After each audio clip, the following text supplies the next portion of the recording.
अध्यक्ष महोदय, 28 मिनिटं झाली. 28. पहिल्या प्रश्नावर आहोत. सन्माननीय मंत्री महोदयांनी सांगताना सांगितलं आता की 400 कोटी रुपयाची वाढ अवैध सावकारीच्या कर्जामध्ये झाली.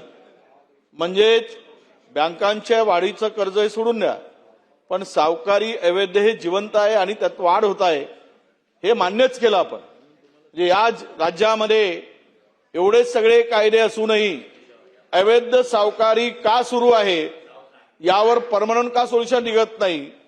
माननीय आमचे नानाभाऊ पटोलेंनी या ठिकाणी सांगताना त्याचा उल्लेख चंद्रपूर जिल्ह्यातला केला.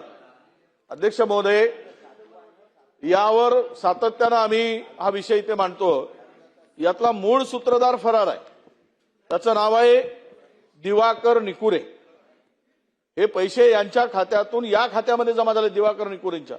पोलिसांनी तपासाची पथकं सुरू केली, त्याला शोधणं सुरू केलं. अध्यक्ष महोदय, माननीय मंत्री महोदयांना सांगतो, यांनी आतापर्यंत 130 लोकांना चेक दिले जमिनी बळकावून अवैध सावकारच्या नावाने, आणि चेक देऊन 130 चेक बाउन्स झाले. भले त्याच खात्याचे पैसे द्यायचे. 130 चेक.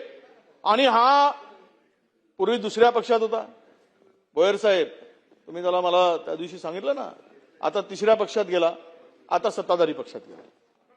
अरे जरा तपासून तरी माणसं घ्या हो. हा स्वच्छ झाला काय? आता तुमच्या पक्षात गेला हो. त्याला नका घेऊ ना. राष्ट्रवादीत होता, काँग्रेसमध्ये होता, राष्ट्रवादीत गेला, भाजपमध्ये गेला. 130 लोकांना फसवून हा प्रत्येक वेळेस करतो. याच्यावर कारवाई का होत नाही? हा दिवाकर निकोरेला कधी पकडणार आहेत? आणि अध्यक्ष महोदय, मंत्री महोदयांनी यात 130 चेक बाउन्स करणाऱ्या सावकाराला किती दिवसात कशी कारवाई करणार, किती दिवसात त्याला बेड्या काढणार आहात? कारण याचा तो रोशन कुळे ज्याचं किडनी विकल्या गेली त्यातला हा मुख्य सूत्रधार सुद्धा हाच आहे. या कुळेच्या खात्यातून 8 लाख रुपये या दिवाकर निकोरेच्या खात्यामध्ये ट्रान्सफर झाले. बाकीच्यांना अटक झाली. याच्यासोबत काही व्यवहार करणाऱ्यांना प्रदीप बावनकुळे असतील, किशोर बावनकुळे आहेत, मनीष गाडबांधे आहेत, हे अटक होऊ शकतात.